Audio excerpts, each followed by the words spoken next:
It must be nice living in La La Land, the celebration of the European man, a paradise, a never-ending wonderland, the admiration for a mediocre man. It must be popping when you're the one who sets the tone, the white savior, undeniable hero, when you're the center of the world and you're in control of La La Land. And when you kill, it's an honest mistake. Forgiven, forgotten, it's done. And when you lie, you don't discriminate, 'cause you are the rational one. And when you steal, you are honored with pride. We thank you, we make you a saint. And our lives matter 'cause we are colorblind. It's all part of La La La Land.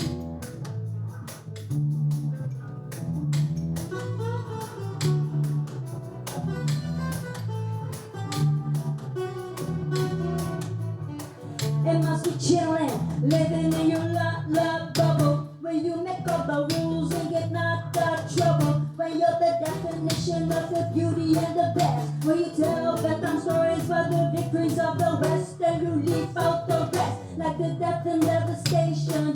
You flip the script like you brought civilization, then you embed it into our education. That's how you roll when you set up La La Land.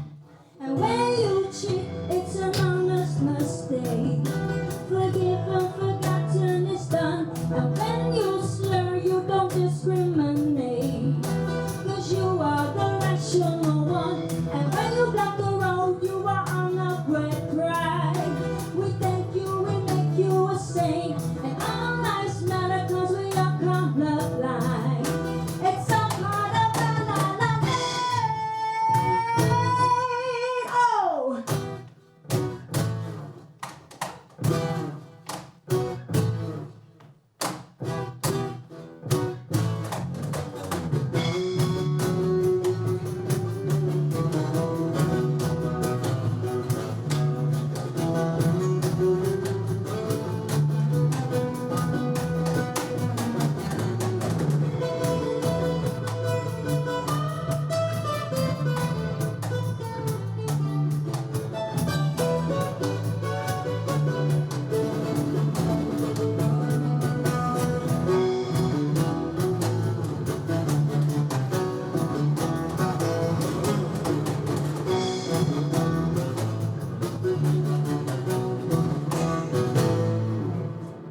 Thank you.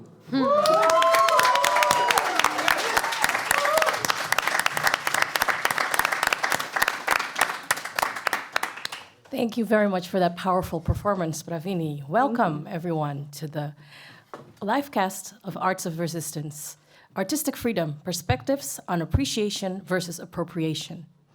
Arts of Resistance is a coalition of organizations that believe in the power of using art to inspire social change. The organizations are Arales, Afrogrooves, Afri-Perspectives, and Linangan. We do this by creating opportunities to discuss, debate, and express ourselves artistically in order to share experiences and support our wider community in Amsterdam and beyond. By uniting artists and activists, we aim to reach our common goal of creating a more just future. The Livecast has also been supported by the Amsterdam's Fonds voor de Kunst. It will be recorded and put live on the channels of Pakhuis de Zwijger and Arts of Resistance later on. And now I will finally introduce you to my guests. Just now, we heard the powerful, most amazing performance by Pravini Baburam. She's an artist, an activist. She creates art to contribute to social change. She's a co-founder of Action Committee Holi is Not a House Party, a campaign against cultural appropriation of the Hindu Spring Festival Holi and an initiator of the Anti-Racism Voting Guide. Up next, we have Robin Tinkhoff. She's a theater teacher and director from Rotterdam. She's also a co-founder of a series of dance and theater workshops that addresses cultural appropriation, and it's named Rhythm of the Roots. We'll be speaking of that later on. And also with me, last but certainly not least, is Karim Aduchi. He is a fashion designer, and he Lost in translation, he stopped speaking and only expressed himself in drawings. And now Aduchi is an artist and fashion designer, and he co-founded the World Makers Foundation to support migrant and refugee artisans. Welcome. Thank you. Thank you for being here. So, Ravini, just another round of applause for your performance just now. Thank you so much. So, can you tell us a bit about the song that you just performed? Yes. So when we talk about cultural appropriation, you can only do that if you are oblivious to, other worlds, and you are living in La La Land. So that's why I chose this song. La La Land is about the specific perspective of being the norm in society and being celebrated for something that is really basic. And I think this is what happens with cultural appropriation. You feel the freedom to do whatever you want, and are not thinking about the consequences for other people or, the other lived experiences. So I thought that La La Land was a good way to kind of start the conversation on what does this mean for, cultural appropriation. It's definitely an icebreaker. The lyrics are very powerful. Karim, do you resonate with the words that she just sang? Yeah, of course. Yeah. In what way? Do you hear me? Wait, too far. Yes, maybe a bit closer. Well, how I said before, appropriation and depends also of your intention, what you have and what you want to do with it. Depends if you want to be inspired or take advantage of a community or minority, or you want to give them a platform and support them and celebrate them. So it all comes from your intention. Yeah, so that's something you mentioned before. The difference between appropriation and appreciation is your intention. How do you feel about that, Robin? I think he's right. Yeah. Thank you. Yeah, you're welcome. He's not. It's nice to be right. Yeah. No, I think he's right because, I think it's also maybe about awareness of the other and about the setting you're in. I think there are a lot of things that, I think you're just right. You said it like how it is. I can explain more, but I think you just said you have the how do you say it? Kern. Okay, so Karim, intentions differ whether or not you're appropriating a culture or appreciating a culture. Mm-hmm. What intentions are there? Because there are good intentions and bad intentions. Can you explain to us what you mean by intentions? I can explain you from my point of view. I cannot speak if I don't have that experience. Mm-hmm. But as a designer, it's very easy to be inspired, or also dangerous, because you have so much stimulation around you, to be, for example, inspired by a culture or a minority or another artist or someone who is a starter and take it to your own and make it your own. But this is appropriation. But for me, also as a Moroccan designer and having such a rich heritage, I can do it because I am Moroccan. But I lost the track of the question. Yeah, but what intentions are there? If you think of intentions, there are good and bad. And obviously, when you're appropriating, then it's bad. Now I know And when what you're I appreciating, meant. it's good. Yeah. I mean, I don't know if a big company takes advantage of a minority or a small community, that's appropriation. Yeah. It's clear. And So then the intention would be profit. yeah, it's Yeah. taking advantage of a minority to make money out of their Minorities. situation. Yeah. Okay. So, Pravini, you designed a model to jump on the same train, of cultural appropriation. You designed a model to analyze cultural appropriation, and you use the words culturele kaping in Yes. Dutch. Can you tell us about this wording that you use? Yes. So maybe to give some context, I was a co-founder of the action committee Holi's Not a House Party. And there was a specific, problem where European festivals celebrated Holi in summer, where Holi is a spring festival. And Holi is mostly known because of the colored powder. So they take all these elements, the colored powder, Actually, they just take the colored powder and then they use it holy. They call it holy. While holy is very rich in terms of the spiritual aspect of it, the music, the timing, the community engagement, and so calling it holy doesn't make it holy. So this was what the question was, and when we talk about intentions, they always said, we have a good intention because we just want to celebrate Holi. And Holi is for everyone, right? Holi is about inclusion and diversity. And so it's difficult because they're claiming something positive. And for us, we tried to figure out what are the elements that make it problematic. So we had an analysis.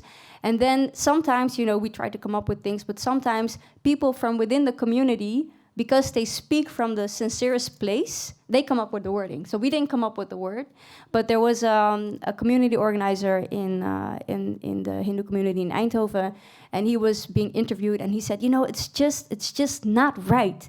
It's just cultural hijacking. And it was like, wow, that's what it is. That's what it is, because appropriation can be kind of a difficult word, especially in Dutch, toe-eigening, like what does it mean? But hijacking makes it all clear. So that's what we kind of held on to make it known for everyone. This is what we're feeling, and this is what we're talking about. And then the 5 elements that we identified were: 1, appropriation relates to a specific symbol of a cultural heritage or a cultural aspect. And then that symbol is being taken out of context, the original context. So I think the most well-known example from the Hindu culture is the swastika, where it's associated with the Nazis, but actually it's a very beautiful spiritual symbol. You can't even use it without raising questions about Nazism, right? So that is the impact of appropriation. And so the second is the original value of that symbol is actually changing because it's taken out of context. So the way that you engage with it before as the community, you can no longer do that because of the appropriation. And I think one important aspect is that there's a power dynamic there. So the one who is using that particular symbol as appropriation has a position of power in relation to the people or the community that is, the carrier of that culture. And sometimes it happens that they can no longer access that particular symbol or part of legacy. So that's where, you feel the power dimension. That's something that was yours, that you take care of, you can no longer do.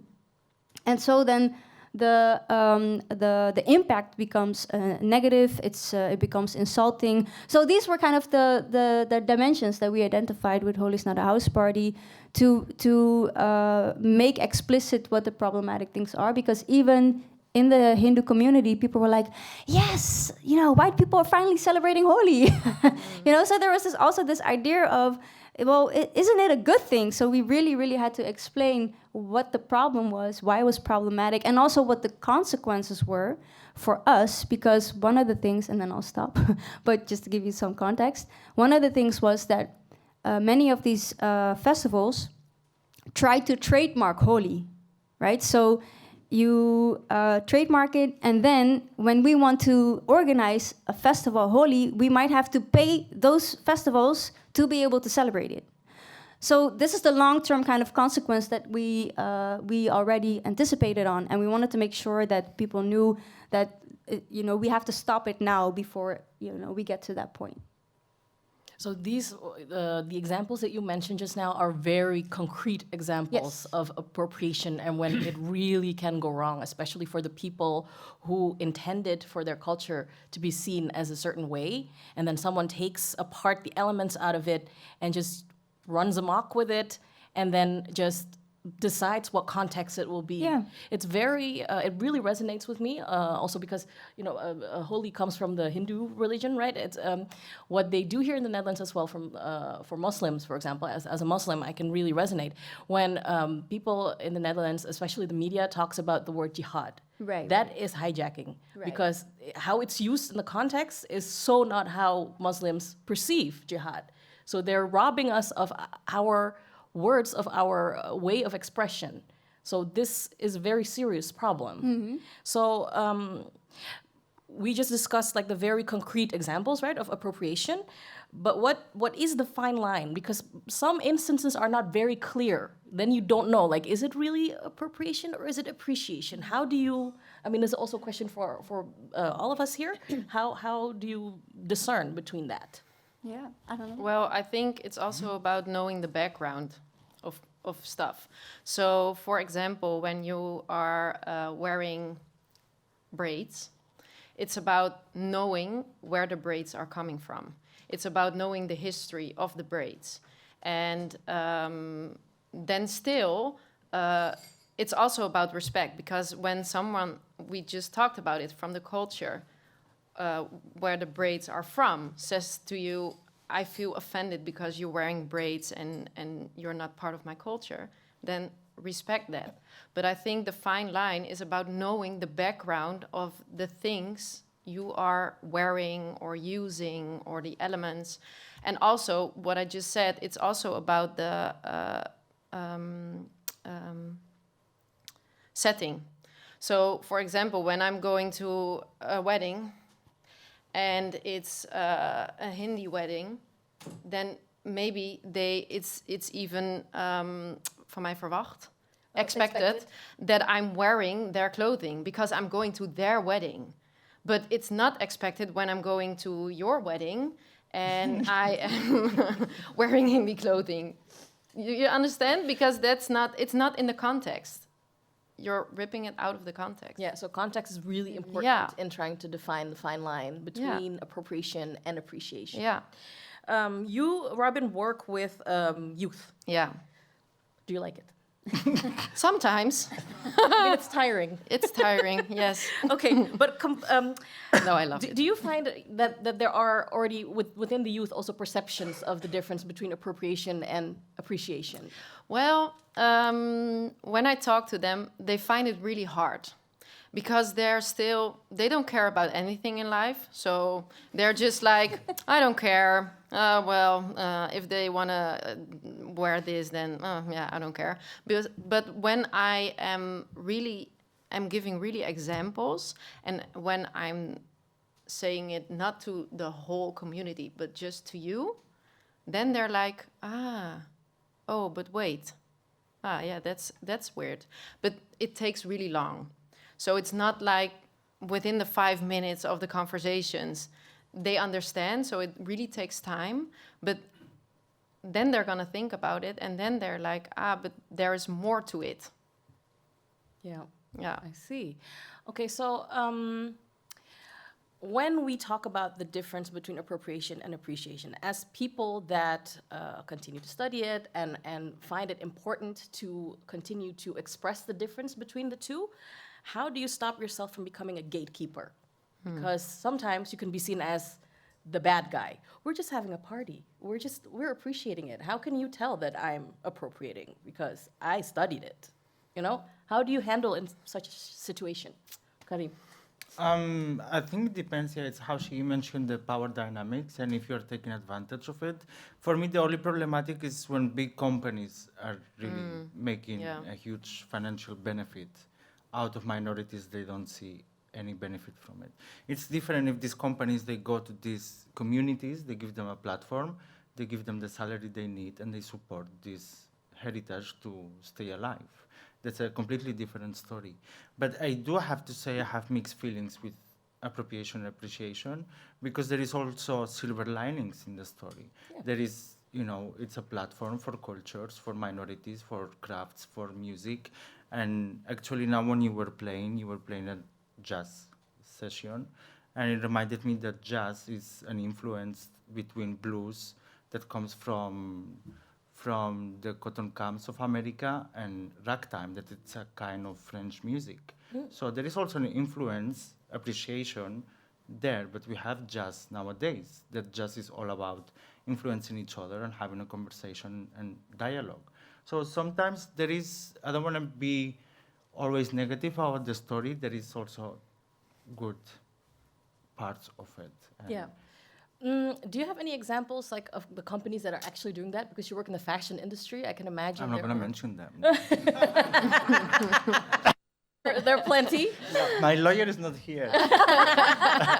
Good to know. Yeah. But have you noticed anything in your own work that when you are doing something, when you're designing something, for example, okay, now I'm appropriating or now I'm appreciating? Yeah, of course. How do you notice? Let's Um, talk about your you- last design, for example. You know it. I mean, if you have a little of common sense, you know it, where it comes from. It's also about being aware and doing your research. But mostly when I design or in my atelier, I don't have much of fashion magazines or outside influences, mostly books because they don't have images. But if something is visual, even if you don't realize it, it does influence your perspective on how you design. That's why I prefer to design without sketching and having direct contact with the fabrics and the community, and yeah. Okay, thank you for that. Let's see. Okay, so can we reflect on the role of identity politics and call-out culture? Because when we talk about appreciation versus appropriation, then it's really easy to become the gatekeepers, and then you call out on someone, and then they will be held accountable, and then people mistake it for I'm being canceled. How do we reflect on this? What thoughts come to mind when we think about this? I mean, in my situation, my personal situation, I try not to be a gatekeeper. I just try to be an example of what could be done with what you have. Because I'm also nobody to say to somebody else what to do or not to do. And of course, sometimes there is limits, but I try not to go to that. Yeah. So what is a concrete example of appreciation then in your work? When did you really appreciate a culture that you took the element of and put in your work? When I had a challenge, it was when I made a collection with Syrian refugees.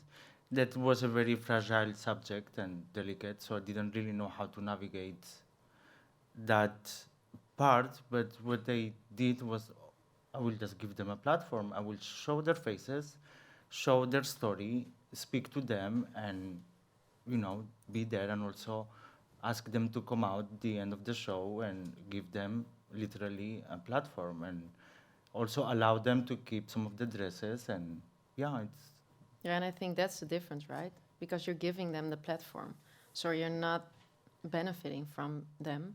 You're just I giving know, them. yeah, it an- was so much hard work, so I didn't Yeah. benefit. No, no, for but it's sure. like you're giving them the platform, so you use your voice to let them use their voice.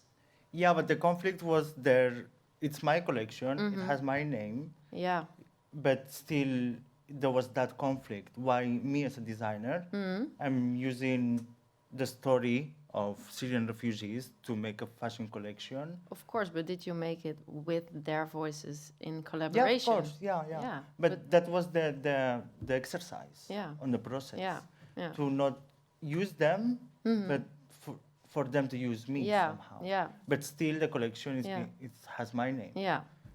Okay, so what I'm noticing here is that how you can define appreciation is when you actually put your platform, when you have one, and when you're privileged in a way compared to the minorities that you work with or that you get inspiration or influence from, is that you give them the way to tell their own story in their own way and give them the credit where credit is due. Yeah, but in this case, the influence was Arab heritage, so we share that somehow.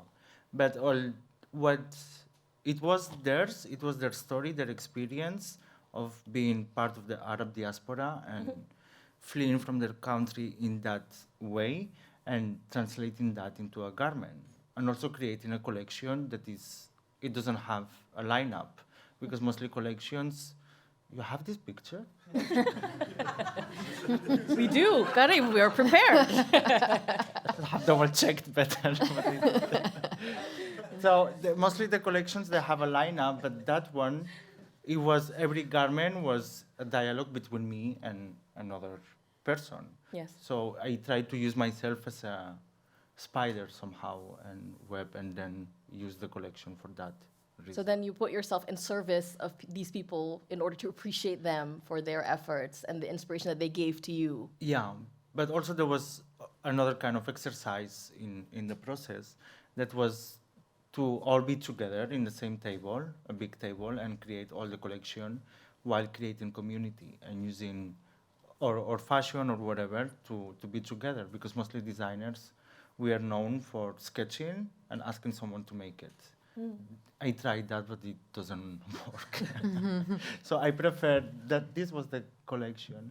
I prefer to work with surrounded by people because it's also how I grew up and it's what I enjoy the most and it's what made sense also for the collection.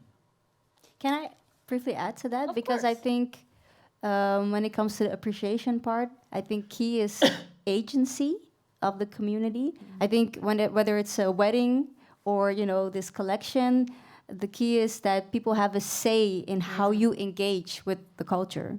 Yeah. So and then there's indeed a conversation. It's a dialogue rather than something that is being taken from you and you don't have any influence on how how the culture then evolves.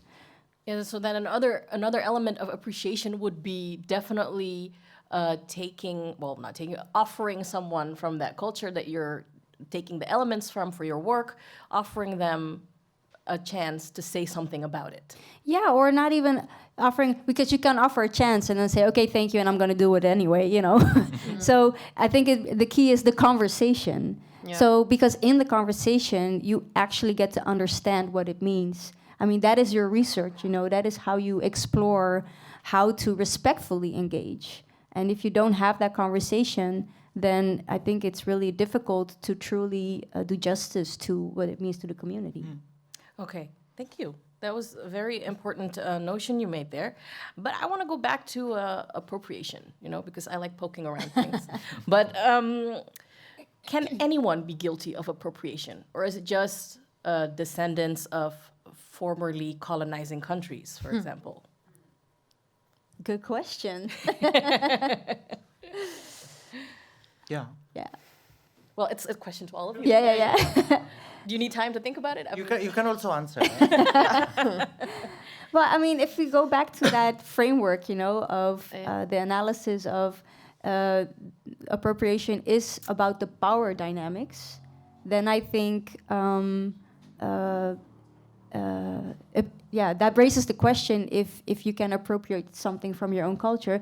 What I think is an interesting dimension is diasporic communities, right? So taking myself as an example, I am of Indian descent, Southeast Asian, and I was born and raised in the Netherlands.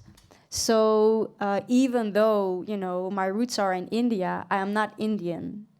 And in the sense that, I'm Dutch. I mean, I identify as Indian, but when I go to India, they know I'm European, So, Can you be both? Sorry? Can you be both?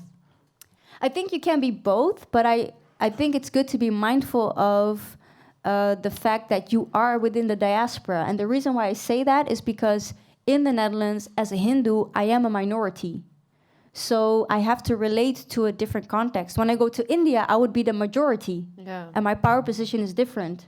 So, and the way that I engage with, for instance, clothing, has the Western context to it, So even though I don't think that's necessarily appropriation, it is a different relationship with the culture than people who are, in India, I think. But that's a reflection. It's not, it's a And does it also have to do with privilege? Because when you say that you're here, then you're a minority. But when you're in India, you say you're a majority.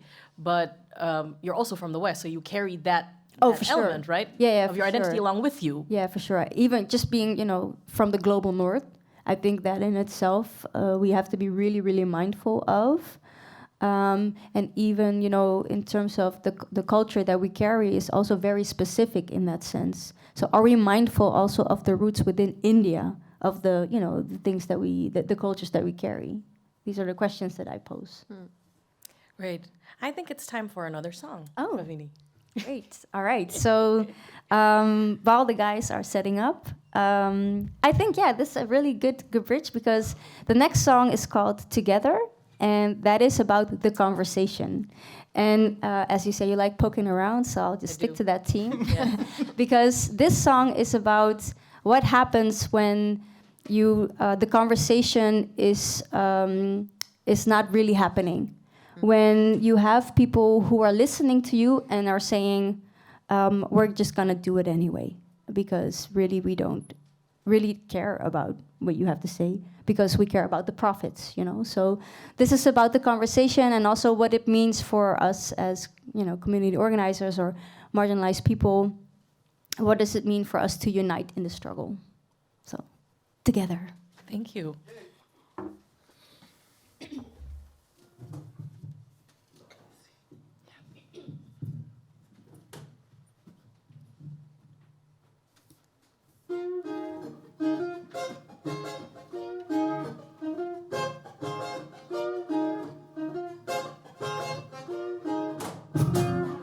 What are the facts? What do they even matter?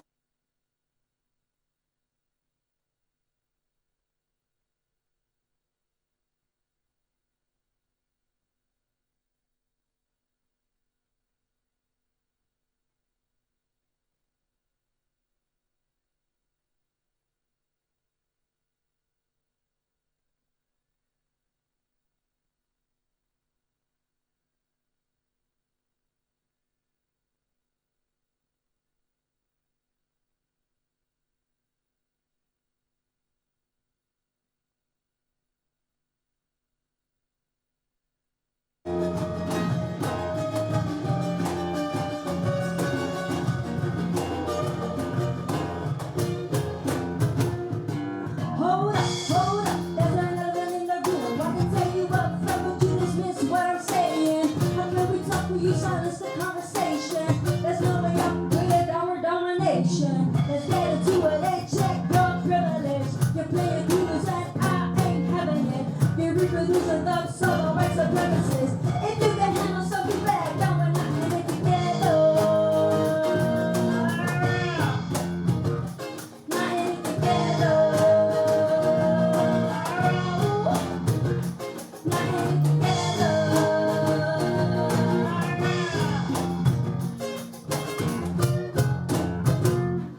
So we are now this mission.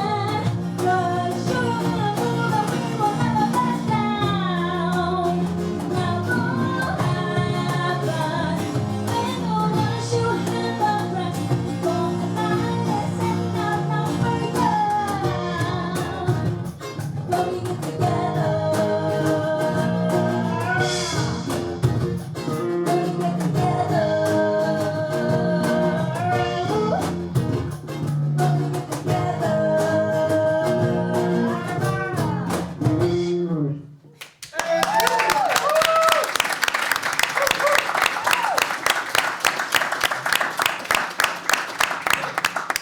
Thank you so much.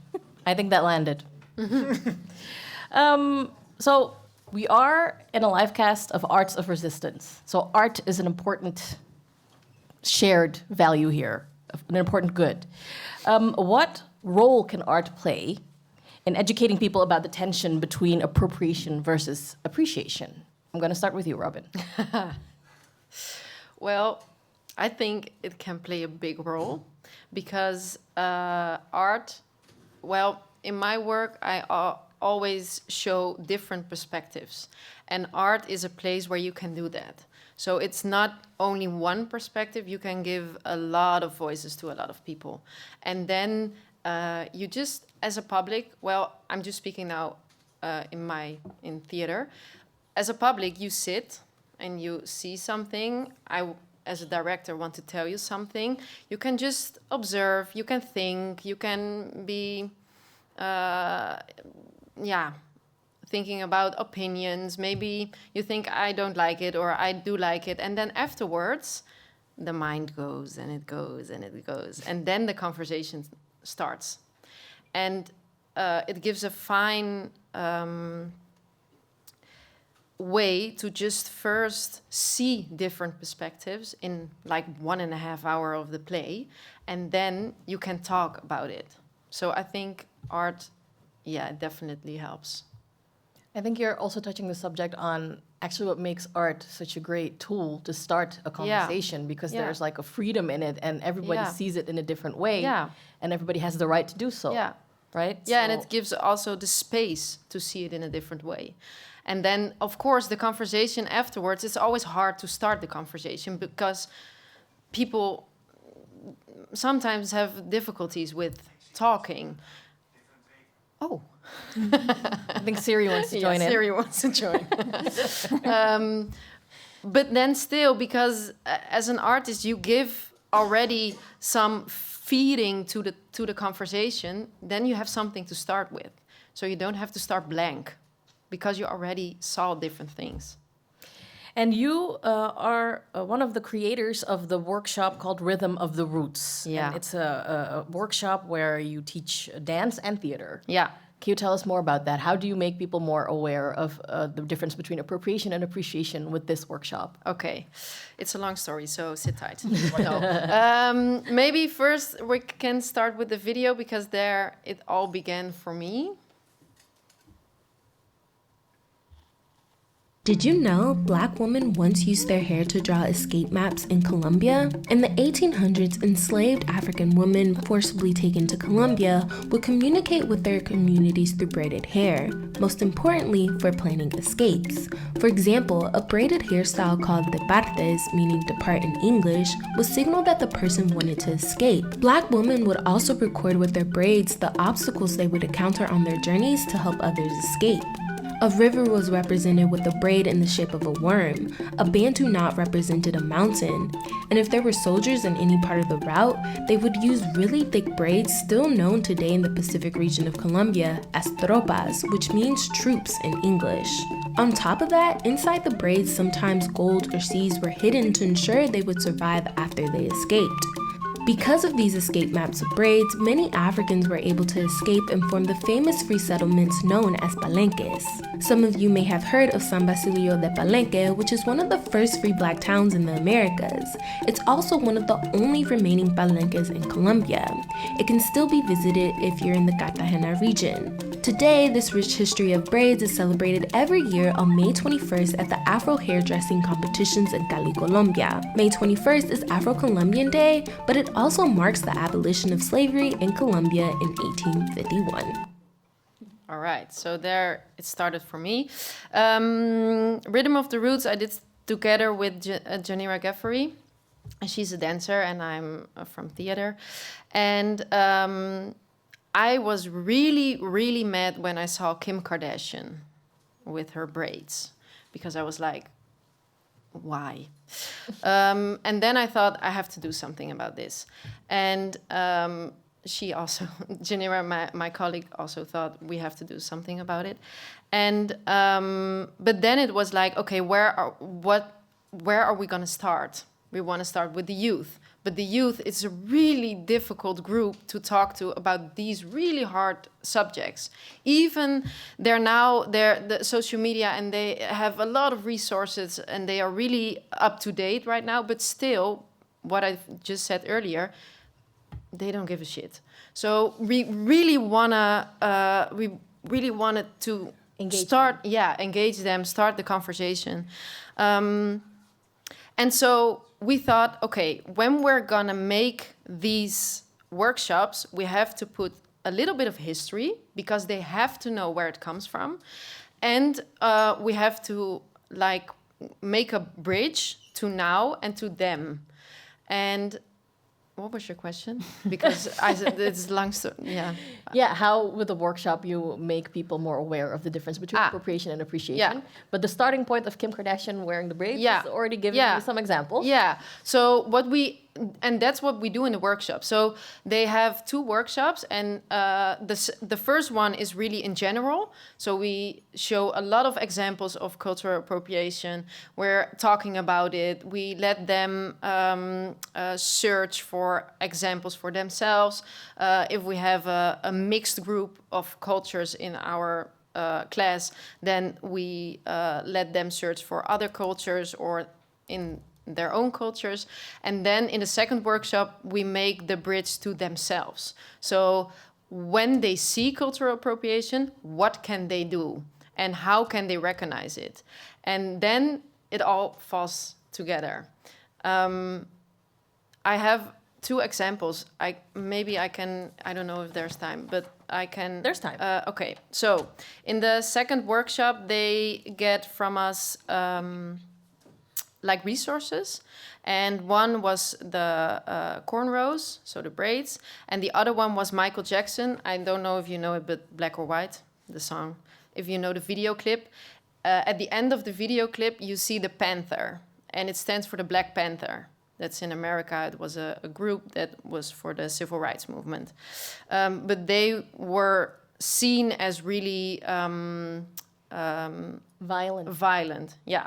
But it took my English sometimes, the attention to their core away, because it's, they're violent. Okay, so the assignment was take one of the resources and make a performance about it, and they could choose in whichever way they wanted to. Well, they made spoken word, 2 spoken words. So I will first read the short one. This is about the cornrows research. In het heden, evenals het verleden, zie je pijn van de strijd hoe wij en ook zij vechten. Voor de vrijheid van het dragen, de vele vragen over het haar en het smachten naar. The treatment we get for wearing our crowns on our heads is the price we have to pay for conquering and overcoming the dark and evil days behind us. From the maps on our heads to the culture we share, we are one. This was from Shelans and Shania. And then from the source of Michael Jackson. Daar waar Michael Jackson racisme bespreekbaar wilde maken, pakte hij verschillende aspecten. Creëerde hij 1 lijn vanuit verschillende verhalen, nam dansen met zich mee, Afrikaans, Aziatisch, Indiaans wordt hierin bespeeld. Zie je de verbanden die hij probeert te leggen, of laat je jezelf het zwijgen opleggen? Zoals zij dat ook hebben gedaan, want aan het einde van deze clip zie je het een en ander gebeuren met het tonen van vandalisme. Laten ze je kijken in het gaatje van verschillende deuren, deuren die niet van een ieder geopend mogen worden. Want over de strijd tegen racisme willen zij vaak liever niets horen, Black Panther. Werd hierin belicht. Echter toont de media dit liever niet in jouw zicht, Black Panther.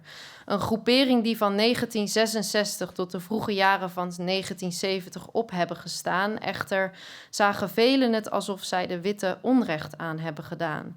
Niet realiserende in welke positie deze groepering jarenlang heeft gestaan, van altijd achter in de bus moeten zitten tot bepaalde werkzaamheden niet mogen verrichten. De enige was vaak als een slaaf. Zelf in deze tijden zijn de kenmerken hiervan niet vervaagd. Daar waar mensen werden geplaatst in kooien, zoals wij dat nu zien in de dierentuin, een uitje voor de witte, was het donkere kindje achter de hekken bekijken. Nu leven we dan wel in andere tijden, toch zijn de littekens hiervan zichtbaar, zo zichtbaar dat we er nog onder lijden. Gelukkig leven in een tijd waarin vele dingen steeds meer bespreekbaar schijnen te zijn, dus laten we blijven opstaan. Laten we blijven praten, laten we de laatste beelden van deze clip vooralsnog bekijken. Laten we samen strijden. Van Jazz Lines. She wrote this in 5 minutes. Wow. Yeah. There is no English translation, I'm afraid. Is there? No, it's about, I'm sorry. It's about, it's about Michael Jackson, and the core of the text is she is actually saying that the scars of the slavery and of it's still there, and you can still see it, and even it's a different time and it's really hidden, it's still there, and we have to be conscious about it. I think that's the short. I think what really resonated with me was when you talked about violence that is done upon a certain group of people, and when these groups of people that have been oppressed for so many years and for so long, they start doing it back with violence, then they're the ones who are actually the bad guys. That really resonates with me on so many levels. Yeah. Because I, as an Indonesian, am experiencing this daily in the Netherlands when they say, your people took away our colony. Yeah. And this is still going on. These people that think that are still giving most of the time to talk about it. Yeah.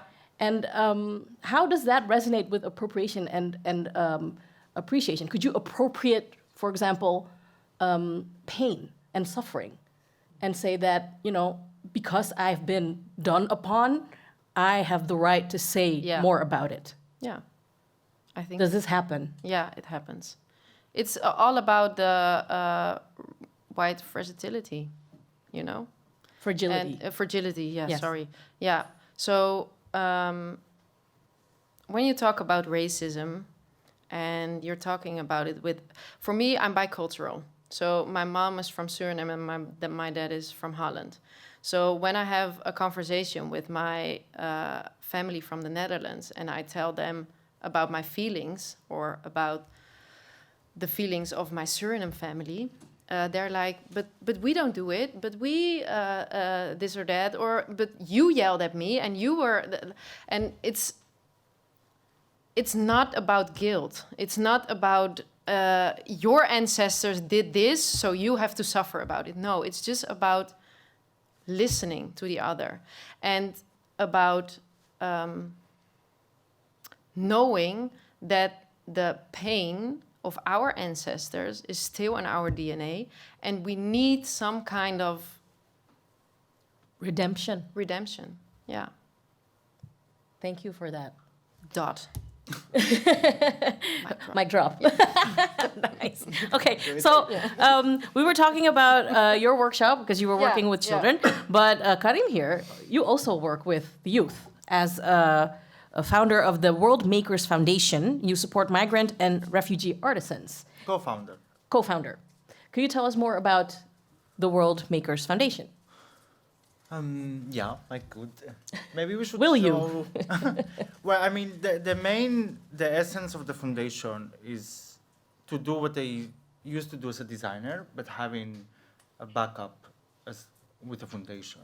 So what we bring minorities or artists or refugee or migrants or whoever, everyone is welcome, so it's open doors. I also don't like to put labels of who's welcome, who's not. So it's what we do is using arts as a platform to give them a way out, redemption maybe, or release. So it's depends of what they need, but it's mostly a place that I like to say without a desk, where there is a table close to you and it creates some kind of intimate interaction with the person you need to speak to. It can be a kid, or it can be a single mother, or a single dad. So it depends, and from the conversation, then we see what's needed.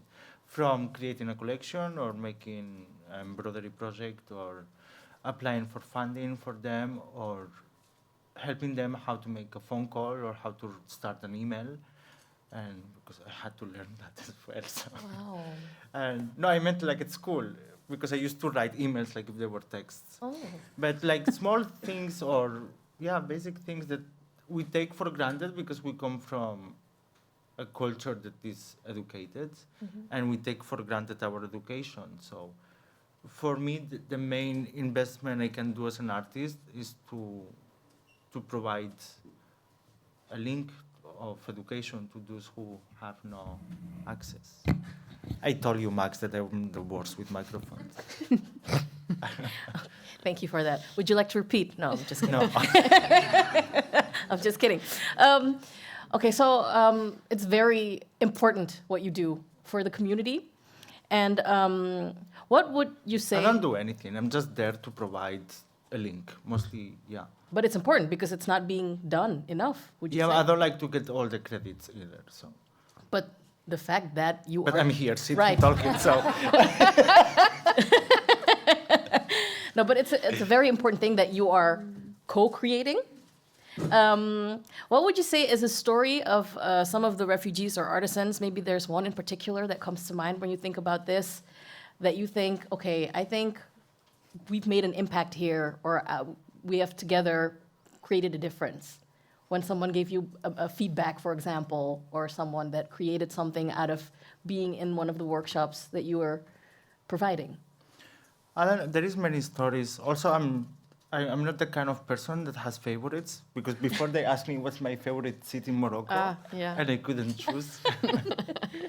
But I don't know, we have Yasser, Najar is his name. Najar in Arab means carpenter. So he comes from a family of carpenters, and he moved here to Holland after the Syrian war, and he had to leave everything behind, of course.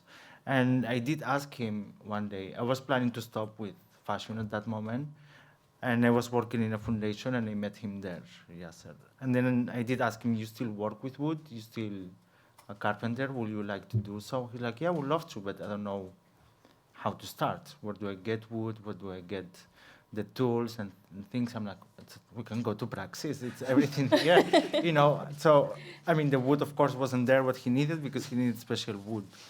And with this conversation with Yasser, me seeing that he had such an amazing skill and heritage coming from his family, that even his last name is Carpenter, I'm like, we have to do something, even if it's small. So I came up with this. You see, again, I came up. This is already, I'm getting the credits.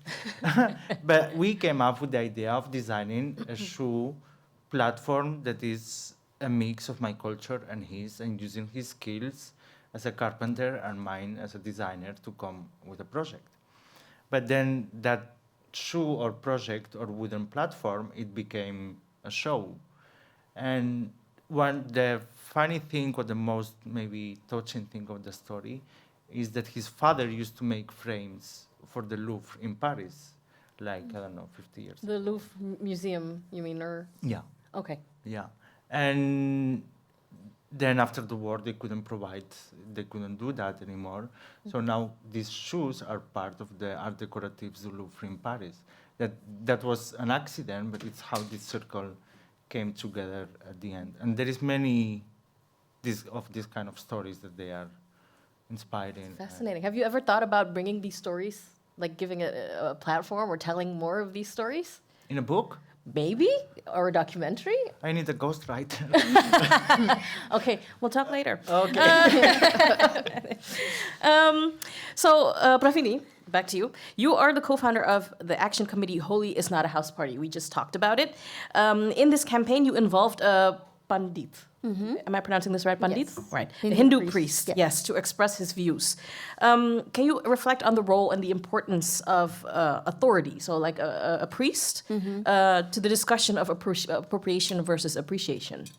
Yeah, I think it wasn't so much about the conversation around whether or not it was appropriation, but it was how to engage with appropriation. So, and I have to give you some background info here so you understand why we involved this Pandit. Because when we started the campaign, we set up a Facebook page, and then within 2 days it had like 1,000 likes. So we knew, okay, we hit a nerve here. And then a few days after, there was this article that was being published by someone from our community that criticized the campaign and said, everyone has the right to celebrate Holi. And the way that it was positioned was that we did not allow white people to celebrate Holi. So there was a narrative happening where it was actually being said that, you have to appreciate the fact that white people are finally celebrating Holi. And then this person involved a Pandit to say why we were problematic. So then we said, well, two can play that game because there are more Pandits in our community and not everyone agrees with this view.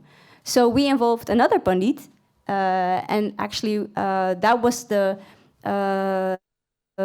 first time we actually realized, we have to go into the mandirs, the Hindu temples. Because before we were just in activist circles, but then you're in your own bubble. And so who are the people who are affected actually by, this particular appropriation? It was the Hindu community, and they, get together in the Hindu temples. So we went to this Pandit, and we reached out to different Pandits, and then a few were like, yeah, no, this is problematic, and we need to kind of engage people in the conversation on why they need to stand up for their culture. So actually, it was an empowerment campaign also for people in our community who, you know, if you look at the Hindu and Hindustani community, and let me clarify here, we have Hindus as in the religious community, but you also have the ethnic community of Hindustani people who can also be Muslim and Christian, etc. Just to, you know, make that distinction. It's an important distinction. Yes. Thank you. Yes. When you kind of look at the social debate, the Hindustani community isn't always visible. Doesn't mean we're not active, because I feel like we're not being made visible. You know, there are certain communities who are being kept invisible. So I just want to mention that it doesn't mean that we're not engaged, but we are not getting the mainstream platforms. So this idea, we internalize it, and we say, you know, we're just, you know, the people who don't speak up and who just, you know, try to keep it. We don't want to cause any trouble. And when we were doing this campaign, we're young people from the community, so they're like, well, they're just young people, criticizing. And even though they agreed with the criticism, there wasn't a sense of legitimacy, I think, yet. But when you weren't being taken seriously. Well, not to the extent that people felt like we're going to join this campaign. So because a lot of people agreed with what we were saying, but to say it out loud and to maybe, you know, do it publicly or, you know, go to a protest, they wouldn't do that. But the Pandits had the authority for the community to say, well, this is important that you engage. So for us, it was also a process of an internal empowerment campaign to say, it's okay to speak up, because actually it is your duty from the spiritual point of view to speak up, rather than saying, well, you know, everyone is welcome, and, you know, well, we have to be critical on how people engage. So, yes. Are you okay? Yes, I need a drink. Okay, no worries. Yeah, so and then we were also in conversation, and that was actually during this campaign is when I started identifying more as a Hindu. Like before that, I was doing it more as a cultural practice, but through this campaign, I realized, wow, there's so much a sense, a spirit of social struggle. That really, really inspired me also to engage in the struggle spiritually. And before that, it was just rational, you know. But now I was like, wow, the philosophies are saying this is the right thing to do. It's our duty, it's our responsibility. So we can't ignore that. That's beautiful. Because it's interesting what you say, because I recognize it with the youth I work with, that sometimes they say about we have to speak. Their voices are for so long, and they also learn it from their parents to just keep their voices down. That sometimes it's about two things. So the dominant culture sometimes doesn't know how to appreciate instead of appropriate, but the culture who feels appropriated doesn't know the words to explain why they feel appropriated, and that's something we also need to learn. And that's I think it's really interesting, because sometimes you feel uncomfortable or you're like, no, but then they don't know the words, or they don't really know how to explain why it's appropriation and not appreciation. Yeah, and if I can, add to that, I think that's a really important point. And we were previously talking about calling out. Mm-hmm. I think what we need to do is calling in, right? So because when you call out and you can't explain why you're calling someone out, then people are like, well, you can't explain it to me, so I don't understand what the problem is. And when we call in, we can engage people in why it makes us feel uncomfortable. And then people are like, well, I don't want to make you feel uncomfortable, so how can we solve this? And then the conversation starts. Exactly. Yeah. But I do have to say, I think it's important to distinguish between, calling in is possible with people. Yeah. But power institutions, I think you need to call out. Yeah. You know, True. because True. power and people are, it's important also to distinguish, because the power structures have a very different dynamic. Yeah. And power structures, they only respond often to being called out, you Yeah, know. true. But sometimes we think we have to call out people as well, and then we lose them. Well, it's actually an opportunity to engage them. Yeah. Oh. Khatib, do you have anything to add to that? No. So the importance of authority is being made clear here in this discussion when we talk about the appropriation versus appreciation.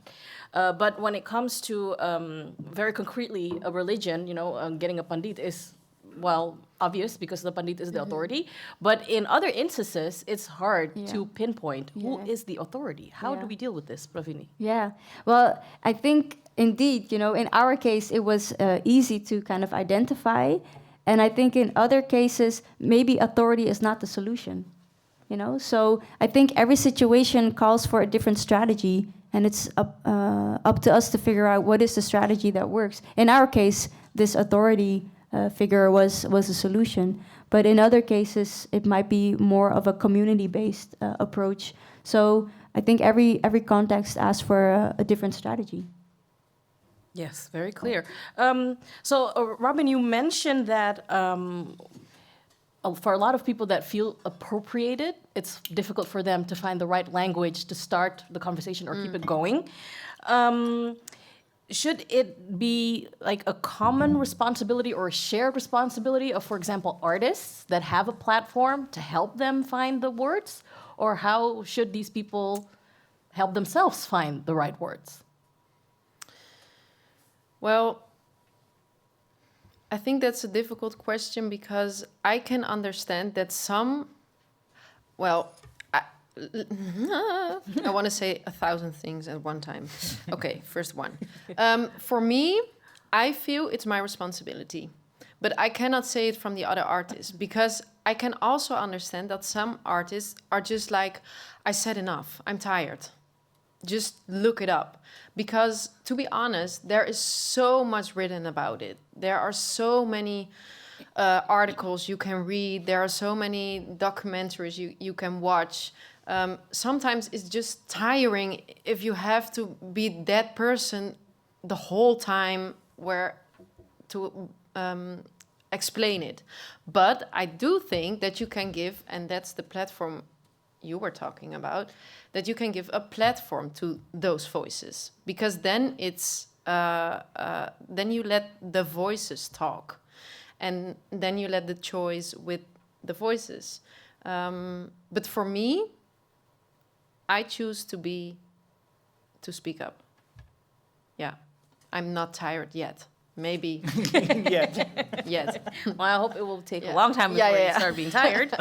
Can I also add to that, or Yes, do we? of course. Yeah, Yeah. Because I think as an artist, we sometimes face a dilemma, Yeah. and the question is, are we using art as a goal, in the sense that we want to create art and we're politically, you know, active, and we want to make sure that it's socially responsible or socially conscious, but the art is the goal? Or are we creating art as a means for social change? Yeah. And then, indeed, you can't afford to be tired, right? Because if you say look it up, then you don't know how people will learn. Yeah. And I think I always approach it in a long view of history, when we kind of take a decolonial perspective, where you know, we are part of social struggle of 500 years. If you look at, you know, colonial legacy, and so we are continuing the work of the ancestors, and the ancestors were killed for speaking up. So the fact that we are able to sit here, have this conversation, it's being streamed, you know, that's a position of privilege. So how can we be tired, you know?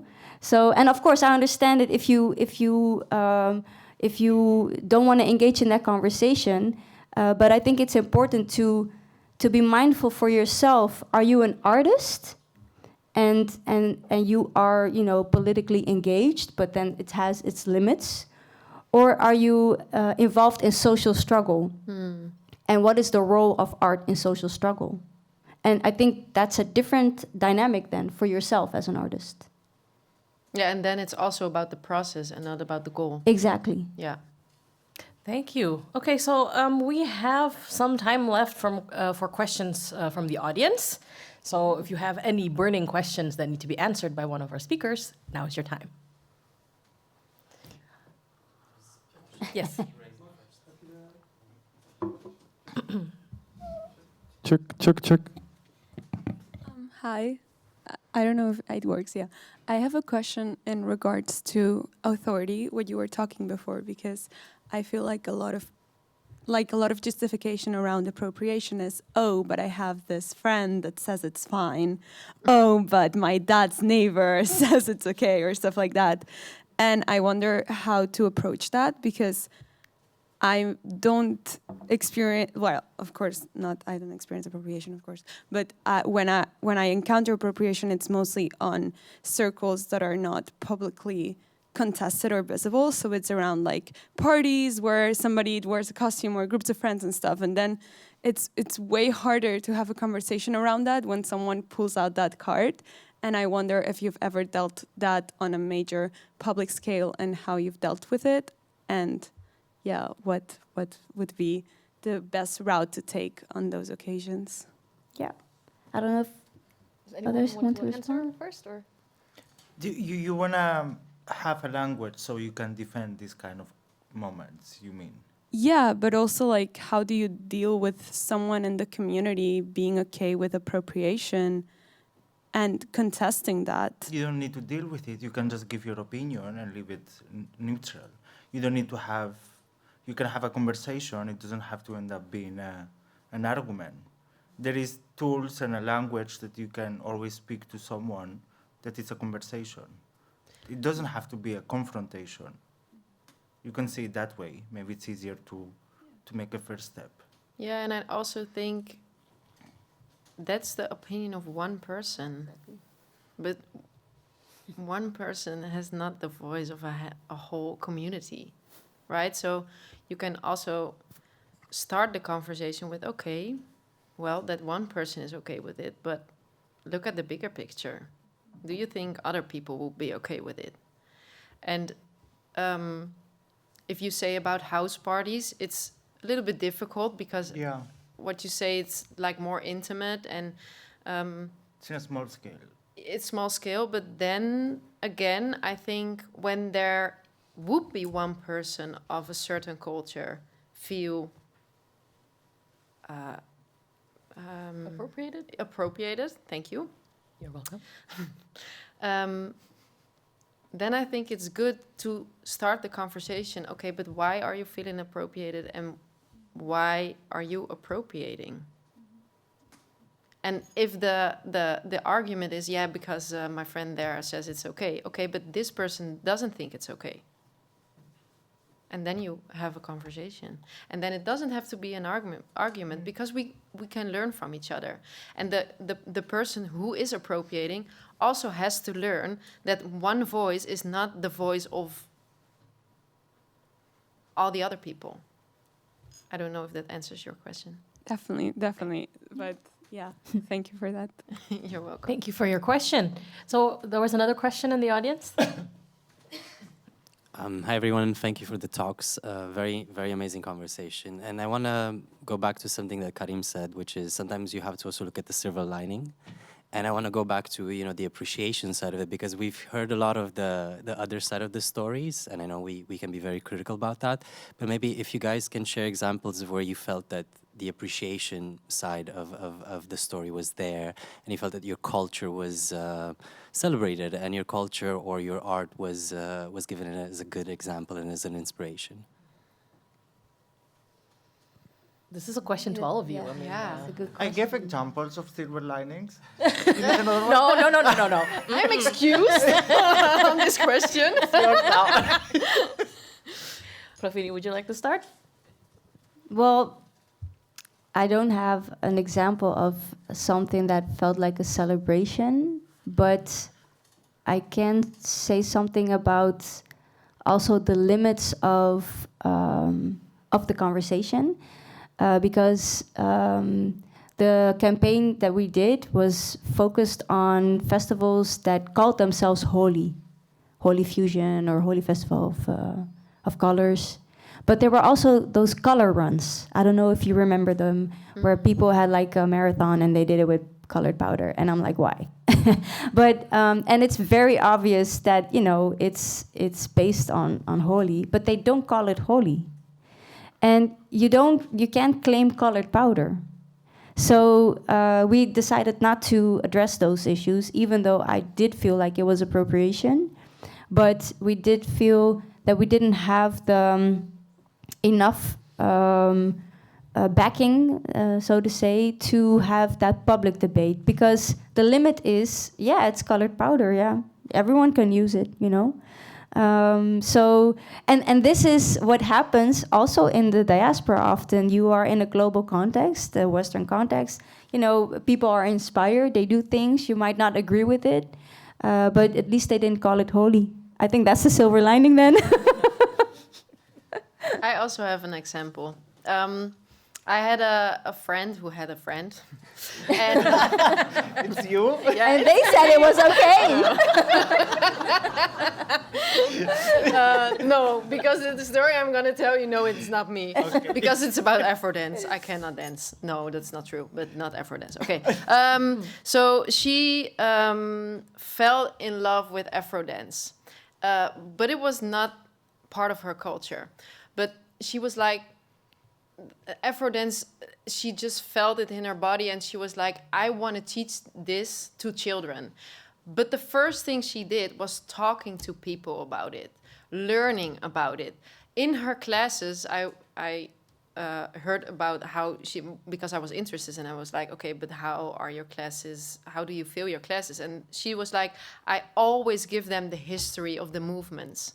The movements I make, I tell them, this is the history of the movement. I also had to learn it. I'm not claiming it as mine. I'm just spreading my joy and my happiness. But I do it with the background. And I give you all the information that I know. And yeah, punt. Yeah. But So it's also I think- about showing respect. Yeah, yeah. And it's not about, she was like, when I talked to her and I said, okay, but how did you start it? And she was like, yeah, I was really anxious to start it because I was afraid that people would judge me about appropriating Afro dance. But then she was talking to my friend. And she said, no, because you did so much research and it's not about appropriating, but just about giving your knowledge and your happiness to somebody else. Yeah. Can I just make briefly one point? Because I think you actually mentioned something that's really, really important to hold on to, and we did not explicitly address it as much, because you mentioned, she's explicitly saying, I did not come up with this. And in the cases that we dealt with the cultural appropriation, there were organizations who said, we are bringing holy to Europe. You know? So we're like, no, Hindu people are doing that, you know? So there's a claim of, we came up with this, and we are making this available to you. So the claim of the credits, Yeah. I think is really important. So if you critically reflect on, I did not come up with this, I know where it comes from, and I'm educating, you know, the people who are engaging with it, then it's a completely different dynamic. So to be mindful that there are, you know, I saw this term Columbusing, where you claim you have discovered it, you know, that's appropriation. Yeah, yeah. I'm going to remember that one. Okay, so thank you for your question, because now I have this term I'm taking home with me, obviously. There's another question. Do we still have time? Yeah. We still have time. Oh, okay. Nice. Thanks. So thanks a lot for all your talks. Very inspiring. I was just connected to what you just said about the enthusiasm. I just thought to give a personal example. So I'm very enthusiastic about a lot of dances. And some have roots in my roots and some don't. And so this question of appreciation and appropriation is something I struggle with every day. And I felt we started talking about intentions. And from what I've learned in my experience, I feel intentions are not a good barometer, because you can have very well intentions and do very wrongly, right? Even if you have the best intentions, even if you think you give something to the community, a benefit, but the fact that you are giving it means that there's power dynamics, which already makes it somehow not horizontal. So there's always things to question, right? And I was wondering, like when, for example, I think I lost my thread. No, wait.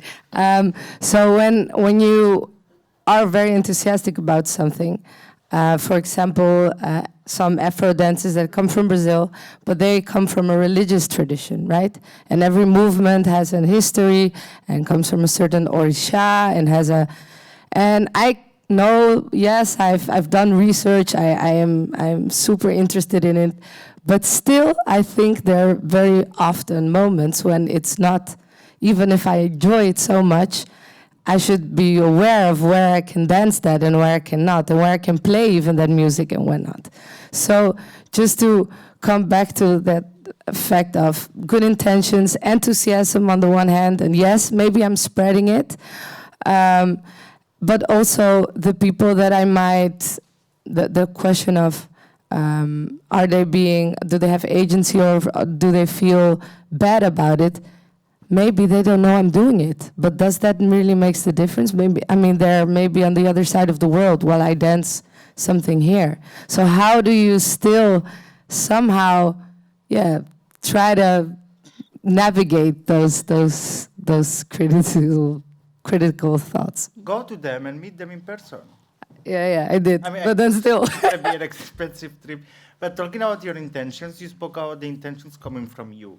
When I meant intentions, it means there is a reciprocity, there is true, and there is an integration and a conversation. It doesn't mean that me having a good intention towards you is going to benefit you. So, but then it's when I have to, again, sorry, Max. But it's when I have, again, to speak to you and see what you need, what's your limits, and what's your position and your moment to have my intention that benefits you as well. It's not just coming from me. You know what I mean? So it's a starting point, but it's not the end goal. The end goal is both of us. Yeah. Okay. Thank you. I think okay, there's still one more. I'm sorry, that's going to be the last question, because we're going to have another song, and I want to hear the song. Right. Okay. I'll keep it short. Hurry up. No, I was wondering, it seems like such a massive task to really change the way we do this as a culture, as a society, right? So it feels like we're inventing the wheel, but I figure if we take a historical perspective, dominant cultures have been absorbing minority cultures for centuries, for millennia already. Are there any historical examples of other societies in the past, or maybe even today, that do this better than the Western societies? That do it better. Yeah, or that have a better tradition in dealing with this, with cultural appreciation. That's a I good mean, one. yeah, mostly the small communities that they are taking advantage of, they get to adapt, and also they appropriate or appreciate part of the other cultures. I can speak because Morocco has been a colony of France and Spain, and you can see that influence in Morocco and how it benefits them, and how they took advantage of this appropriation from the third parties, how they learn the language and how they use, their education to benefit them. So it's the other side of the coin as well, and how they appropriate to their own benefit because someone else did. So sometimes being a minority can be your strength. Beautifully spoken. I have to be positive because otherwise I cannot keep on. It's really hard. Thank you for that. Cool. Healing on so many levels. So, Pravini, I want to ask Wait, you. Fitria, can I ask you, Yeah. because you didn't really introduce yourself at the beginning of Oh. the livecast, you work for a Dutch media platform, right? Yes. As a journalist, I how do heard you experience like how cultural appropriation is being portrayed in the media, or how do you deal with this as a journalist yourself in having to, portray cultures or cultural elements and. Okay, first of all, a bit baffled because no, but a journalist does, as a journalist with a minority background, I have a very, I think, complicated position because on the one hand, I want to make sure that these things are being talked about, but on the other hand, I also play a part in it as a descendant of a people that have been colonized for so many years by the country that I live in. So it's every time it's different, and every situation requires a different strategy, and I'm always checking on myself. I see myself also as someone who's really privileged, the fact that I can be in this position and contribute to the discussion as a journalist as well, but mostly checking myself and checking on my credibility, because it's very easy for a journalist, again, with a minority background to be silenced by saying that you are an activist and you're not objective. So that is something that I am still struggling with from time to time. And I do try to make it known, and I do try to make the conversation, to keep it going. Yes, thank you for that. Okay, so Pravini, will you please? All right. So this final song actually relates to what Karim said about, being a minority, and seeing it as a strength, and also the fact that you are in a position where you can speak up. This song is called "Scared Yet?" And it's about the majority being scared yet, because we are no longer keeping silent. We are going to address cultural appropriation, and we are going to challenge when it happens. And it's really up to the majority now to figure out how to deal with that, because we are here to stay, and we're not going away.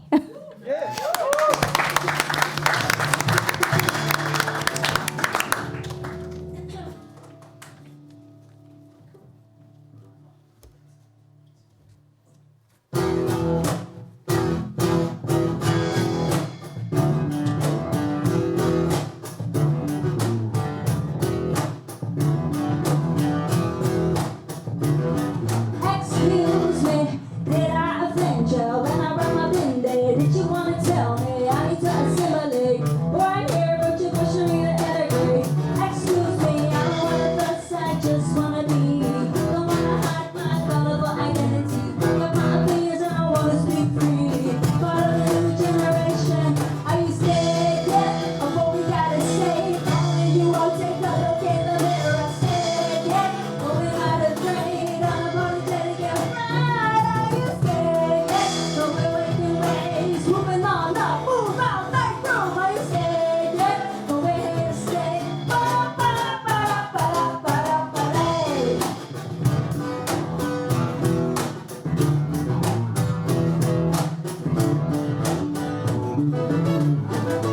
I'm sorry, did I upset you when I talk back and I mess up your perception? You seem shook, I see you struggling. POC and power is mind bubbling. I'm sorry for this revelation. You need to come to terms with the situation. When we're claiming decolonization, the world is changing. Are you scared yet of what we gotta say? Only you will take a look in the mirror. I'm scared yet, going out of drink, unapologetic and pride. Are you scared yet? So we're making waves, moving on up, move out,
you very much to my speakers, Pravini Baburam, Karim Aduchi, and Robin Tenkhoff. Thank you very much. And our band members with their music. Behind the guitar, Jay and Thomas, Rakesh on the drums, and Thomas on the bass. Thank you very much. And thank you all for being here and for your lively questions to keep the conversation going, which is one of the key things that we take away from here. The recording of our livecast will be put online soon on the channels of Arts of Resistance and Pakhuis Zwijger. Do you want to talk more about this? Because obviously when we say we want to keep the conversation going, we really do. And on Sunday, I believe this Sunday, a workshop will be held by Pravini Baburam on Respect My Culture, the fight against cultural appropriation. So there are still some spots left. If you want to sign up, you can do that via Eventbrite, the same way that you signed up for this livecast as well. Thank you to Pakhuis Zwijger and Amsterdam Fonds voor de Kunst for organizing, co-organizing this livecast. And thanks to Arts of Resistance, the coalition between Arales, Afro Grooves, Afrospectives, and Linangan. Check out the website and socials for more information. And please take a flight home. Thank you very much for coming and have a good evening. Yeah.